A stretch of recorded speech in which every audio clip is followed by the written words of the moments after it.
Welcome back to my YouTube channel! Ayan, so for today's video, kakagising lang ho natin and hindi ko alam kung mako-compliment pa ba ako dito. Ko alam kung mako-compliment pa ba ako sa vlog na 'to kasi yung mga last vlog ko lagi ako nako-compliment na, "Ang fresh mo, blooming ka." Ngayon feeling ko hindi kasi kakagising ko lang tsaka sobrang init. Hi, love! So ngayon etong vlog na 'to, mapapansin niyo medyo madilim, 'di ba? Tapos naka-flashlight lang ako kasi nagkaroon ng problem dito sa Bagong Blessings, itong vina-vlog natin. So, nagising na lang ako, sobrang init, wala kaming kuryente, kabog. Kaya sabi ko, kakagising ko pa lang, iniisip ko pa nga kung ano yung iva-vlog ko para makaligo na ako, tapos makapag-edit, ta's makapag-upload. Eh, kaso nga, ngayon hindi ko na alam kung ano yung edit ko. Ano yung love? Vlog ka? O sige, mamaya tayo magva-vlog. Tawag dito, sabi ko magva-vlog na ako and iniisip ko pa siya kung ano. Tapos sabi ko, wala akong kaayos-ayos ta's nag-intro na ako. Pero okey lang kasi nga baka mamaya hindi ko na 'to maba-vlog, hindi ko na siya masasabi sa inyo once na nagkaroon ng kuryente. Pero yun nga, ang naging problem lang ay nawalan kami ng kuryente. So, etong Bagong Blessing na 'to, meron siyang sariling metro, pero sub-meter. So, wala din siyang patong together with Maynilad bill. So, kung ano yung lalabas dun sa metro, yun lang din yung babayaran namin. Wala siya yung kunwari 18 per kilowatts, tapos pagdating sa tubig 100 per cubic. Kasi sa last naming natirahan yung dun, yung kuryente dun, yung singil dun ay ₱17 per kilowatts. While the tubig, yun, tawag dito, ₱100 per cubic. So, ngayon wala namang gano'ng eksena ang naging atake, sobrang naka-base naman sa metro kaya nga lang since naka-submeter eto, so siyempre meron pang pinaka-main. Yung pinaka-main, sila yung nagkaroon ng problem tapos parang naano lang din yung amin since dun nga kami naka-submeter. Pero maayos naman siya within this day, magkakaroon pa rin naman kami ng kuryente kasi sobrang hirap naman matulog ng walang kuryente, 'di ba? Sobrang init at saka sigab. Ako kaya ko mainitan, kaya namin mainitan, pero kasi sigab siyempre 'pag wala nga yung aircon sobrang pinagpapawisan and what more pa 'pag walang-wala talagang source ng tawag dito, ng electricity, 'di ba? So, ayun mananatili munang di naka-connect kami sa baba, yung dun sa nakahiwalay naming metro. Kasi siyempre may kailangan din silang gawin, gagamitin din yung saksakan nila.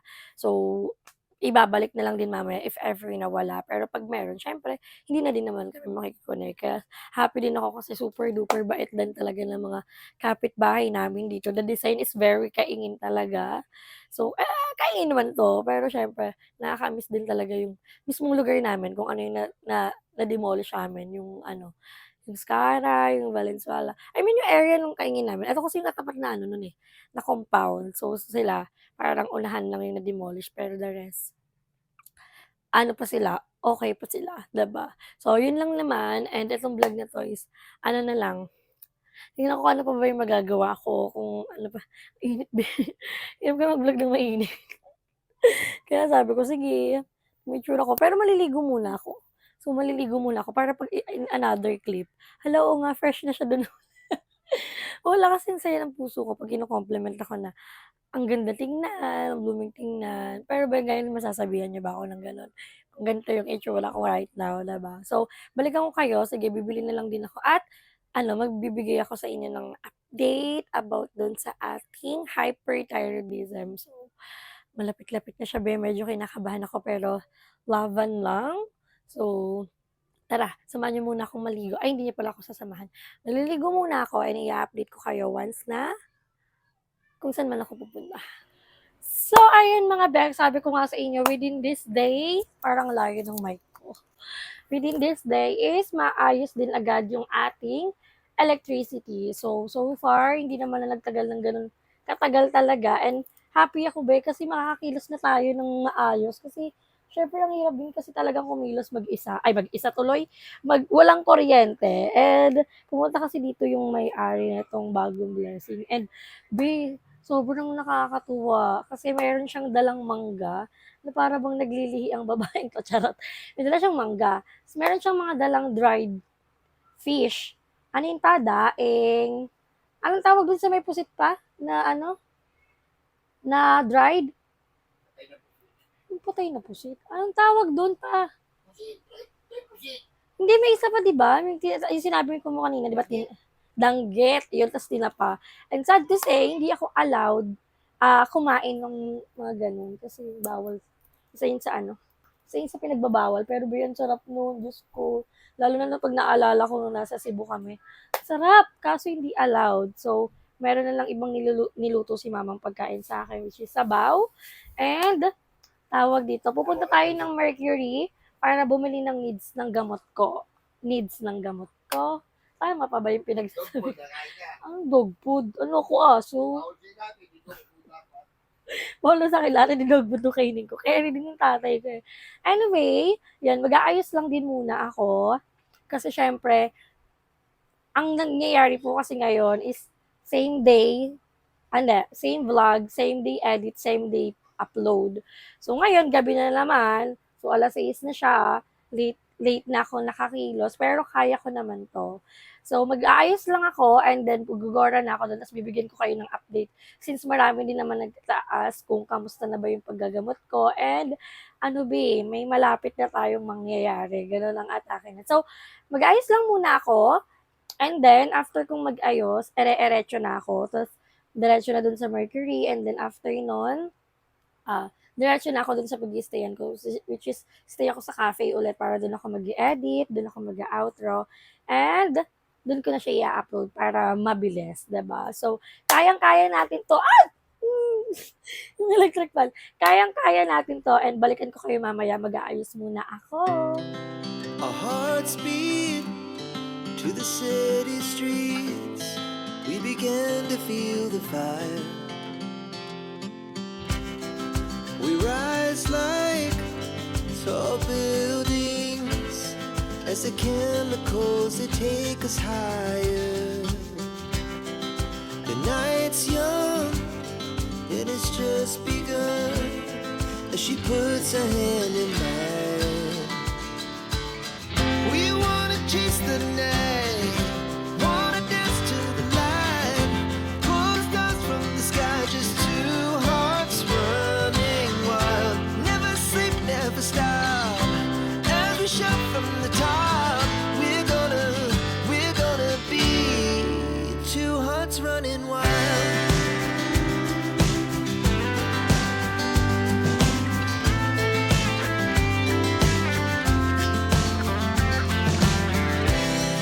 The morning is the afternoon. We lay awake in bed. The laughs so loud as the hours pass. We're gonna do it all again. We wanna chase the night, wanna dance to the light, pull the stars from the sky, just two hearts running. Never stop, as we shout from the top. We're gonna be, we're gonna be two hearts running wild.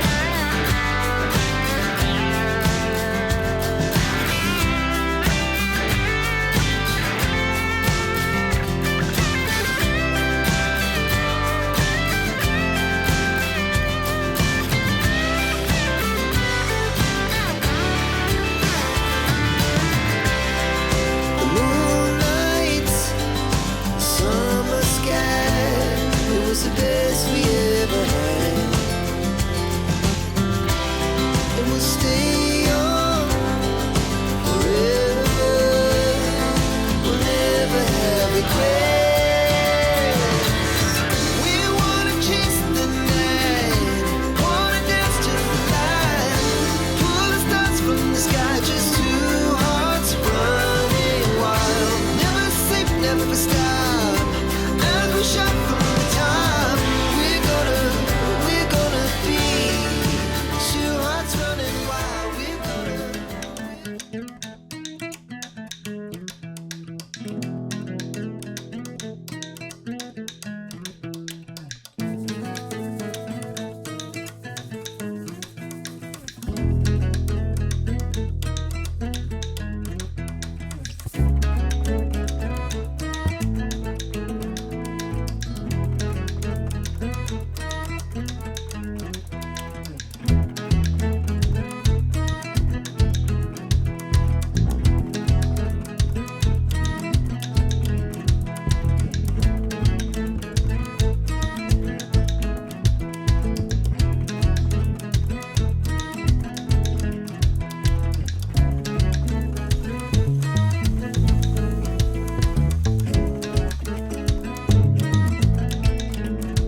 ko na lang yung mic pala dito sa bibig ko para marinig niyo ako.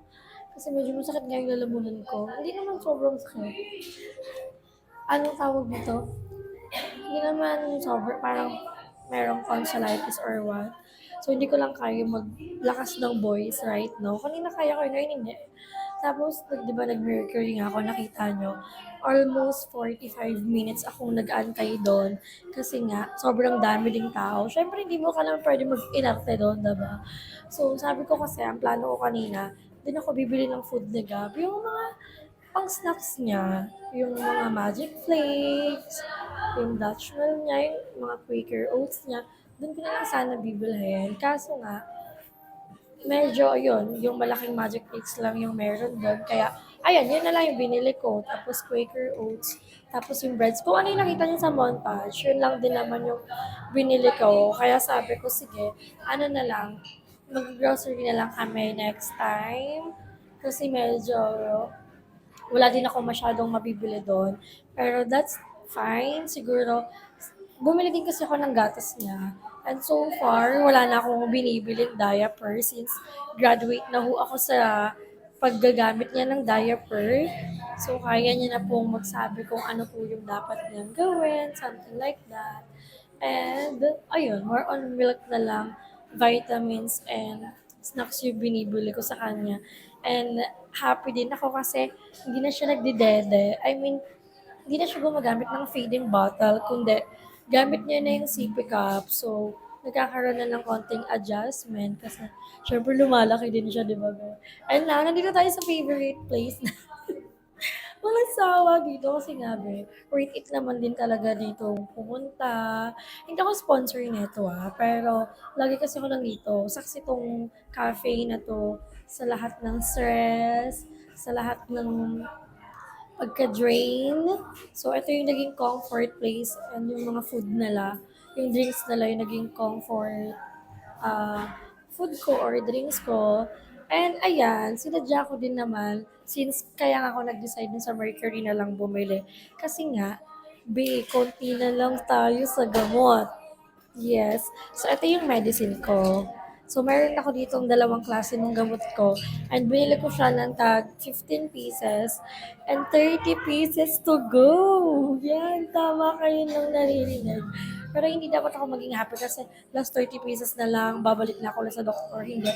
Medyo kinakabahan pa rin ako kasi ito na yung time na, syempre, ito na yung another laboratory para makita kung nagkaroon ng progress, ultrasound para makita since, nakikita niyo ba, hindi kasi ganun kalaki yung leeg ko.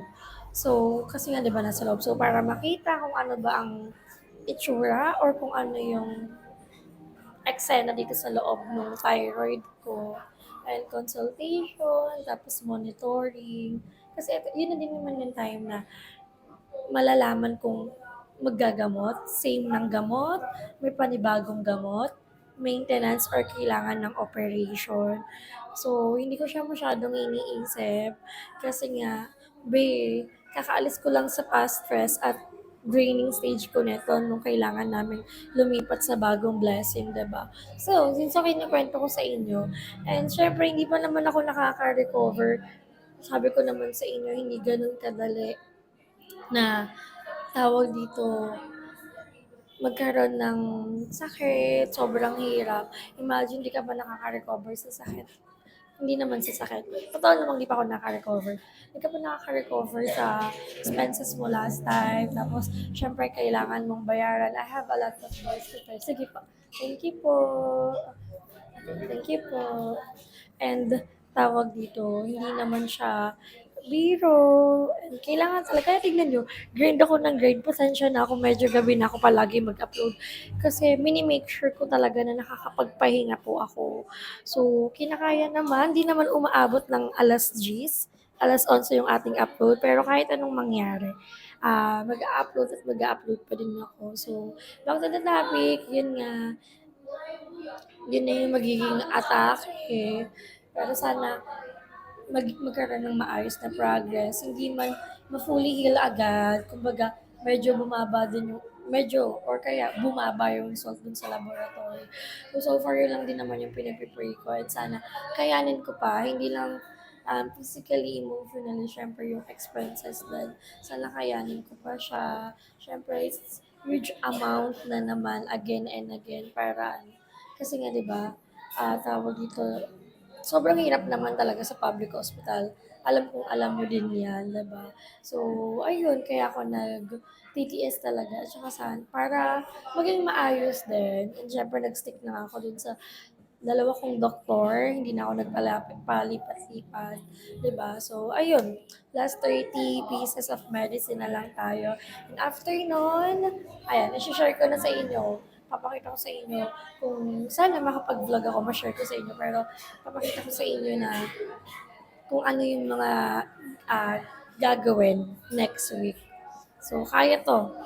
Think positive lang. So far, nagiging okay na din naman yung pakiramdam ko and sana tuloy-tuloy. May mga moment na iyak-iyak pa din, pero so far, medyo nagkakaroon naman ng progress, diba? So, yun ang mga Bex, abangan niyo ating vlog and tomorrow may makakasama ulit tayo sa ating vlog. So, dito ko na tinatapos ang ating video. Don't forget to like and share this video and mag-subscribe na kayo sa aking channel. Beverly Kamata. So, see you in my next video, guys. Bye!